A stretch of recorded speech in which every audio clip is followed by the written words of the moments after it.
नमस्कार दोस्तों, स्वागत है आप सभी का एक बार फिर से मैथ्स वन एजुकेशन में। चलिए आगे बढ़ते हैं ट्रायंगल्स चैप्टर के अगले पार्ट की तरफ और इसमें हम डिराइव करेंगे ट्रायंगल से रिलेटेड पांचवा थ्योरम। तो आइए सबसे पहले इसका स्टेटमेंट देख लेते हैं। इसके स्टेटमेंट में हमसे ये कहा जा रहा है कि अगर आपने दो ट्रायंगल ऐसे ले लिए जिनका एक एंगल इक्वल है और साथ ही साथ उस एंगल से अटैच्ड जो दो साइड हैं उनका रेशियो भी सेम है, तो हमसे कहा जा रहा है कि प्रूफ करिए दोनों ट्रायंगल सिमिलर होंगे। तो आइए सबसे पहले फिगर बनाते हैं इसका। तो यहाँ पर देखिए हमसे कहा क्या जा रहा है कि दो ट्रायंगल हमें लेने हैं।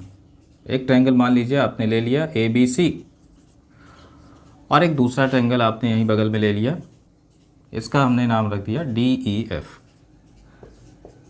कुछ इस तरीके से दो ट्रायंगल हमने लिया और इसमें कहा यह गया है कि एक एंगल इक्वल है, यानी एंगल A हमने ले लिया D के इक्वल है। अब दूसरे नंबर पे हमसे ये कहा जा रहा है इस एंगल से अटैच्ड जो दो साइड हैं, यहाँ पर भी और यहाँ पर भी, ये जो एंगल इक्वल है इन्हीं से अटैच्ड जो दोनों साइड है इनके रेशियो आपस में इक्वल दिए गए, यानी AB का रेशियो DE के साथ ये इक्वल है AC का रेशियो DF के साथ। तो जो दिया गया है उसको सबसे पहले हम यहाँ पे लिखेंगे। तो सबसे पहला स्टेप हमारा होता है गिवन। तो हम यहाँ पे लिखेंगे गिवन। क्या दिया गया है हम लिखेंगे यहाँ पे in triangle ABC and triangle DEF, दोनों में हमें क्या दिया गया, पहले नंबर पे तो एक एंगल इक्वल दिया गया तो हम लिखेंगे एंगल A, ये इक्वल है एंगल D के, और दूसरे नंबर पे इनके करस्पॉन्डिंग साइड्स का रेशियो सेम दिया गया है, यानी AB का रेशियो DE के साथ ये इक्वल है AC का रेशियो DF के साथ। ये दो चीज़ें हमें दिए गए हैं। सेकंड स्टेप पे आते हैं। सेकंड स्टेप हमारा होता है टू प्रूफ। क्या प्रूफ करना है हमें, यहाँ पर हमें कहा जा रहा है कि दोनों ट्रायंगल सिमिलर होंगे, तो हमें यहाँ पे प्रूफ करना है ट्रायंगल ABC ये सिमिलर होगा ट्रायंगल DEF के, ये हमें प्रूफ करना है। थर्ड स्टेप पे आते हैं। थर्ड स्टेप हमारा होता है कंस्ट्रक्शन। तो अगर हमें कंस्ट्रक्शन की ज़रूरत रहेगी तो हम कंस्ट्रक्शन करेंगे, अदरवाइज इस स्टेप को हम स्किप कर देते हैं। तो यहाँ पर हमें कंस्ट्रक्शन की ज़रूरत है तो यहाँ पर हम कंस्ट्रक्शन करेंगे। अब कंस्ट्रक्शन में हमें करना क्या है, जितना AB की लेंथ है इसी के बराबर हमें इसकी लेफ़्ट वाली साइड में से कट करना है। तो AB को हमने मेजर किया और इसी के बराबर हमने यहाँ पर एक कट लगा लिया। मान लीजिए ये पॉइंट हो गया P, तो जितना AB है उतना ही यहाँ पर DP भी है, और इसी तरीके से हमने AC के बराबर मेजर किया और इसके राइट साइड वाले में से कट कर लिया। मान लीजिए ये पॉइंट हमारा हो गया Q, तो जितना AC है उसी के बराबर ये हो गया DQ। अब इन दोनों पॉइंट्स को हम ज्वाइन करेंगे कुछ इस तरीके से।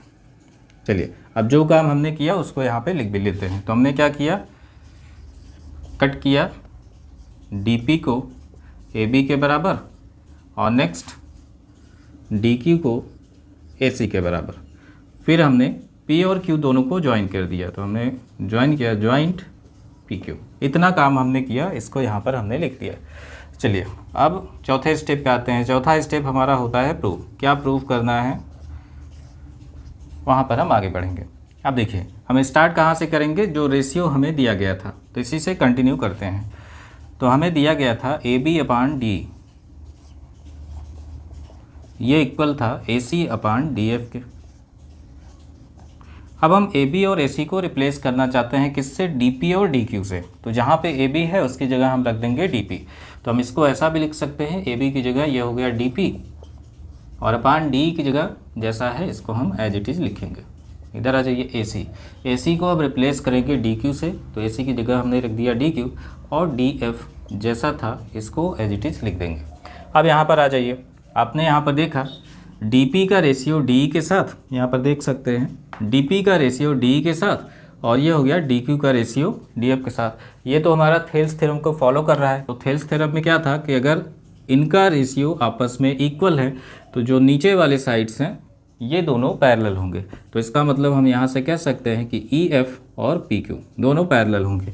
तो ये रिजल्ट जब आपने निकाला तो इस रिजल्ट से हम यहाँ पे लिख सकते हैं कि जो दोनों साइड हैं यानी PQ और EF ये दोनों आपस में पैरेलल होंगे।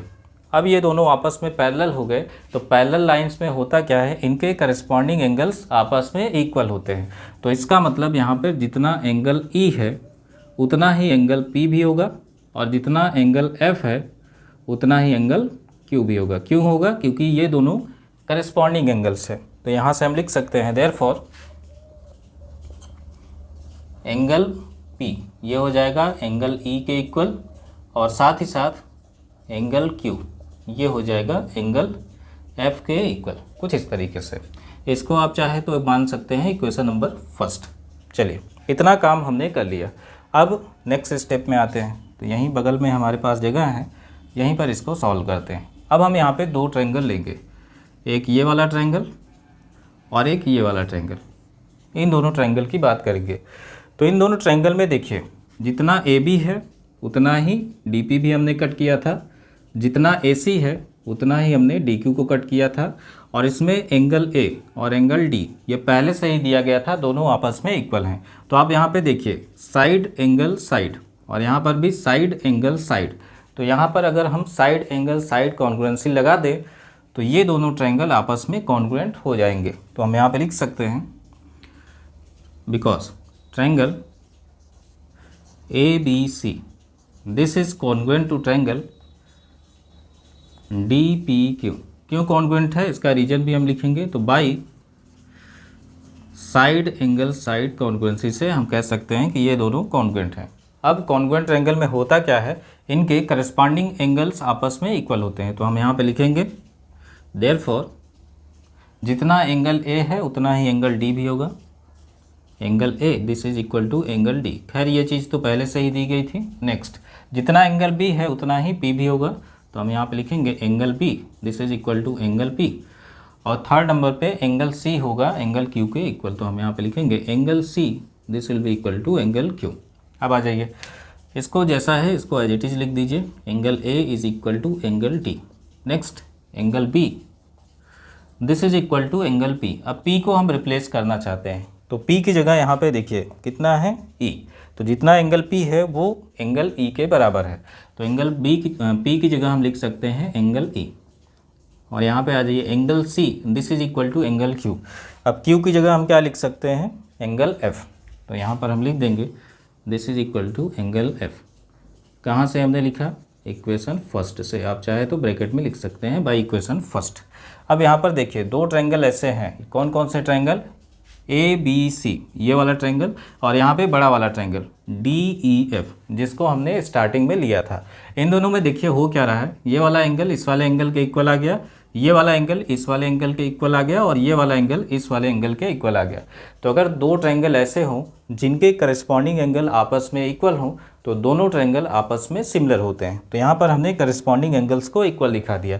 अगर इनके करस्पॉन्डिंग एंगल्स इक्वल हो गए तो ये दोनों ट्रायंगल हो जाएंगे सिमिलर। तो हम यहाँ पे लिख सकते हैं देयरफॉर ट्रायंगल ABC ये सिमिलर हो जाएगा ट्रायंगल DEF के। यही हमें प्रूफ करना था, और ये हमारा यहाँ पे प्रूफ हो चुका है। तो कुछ इस तरीके से हम इसको यहाँ पे प्रूफ करेंगे।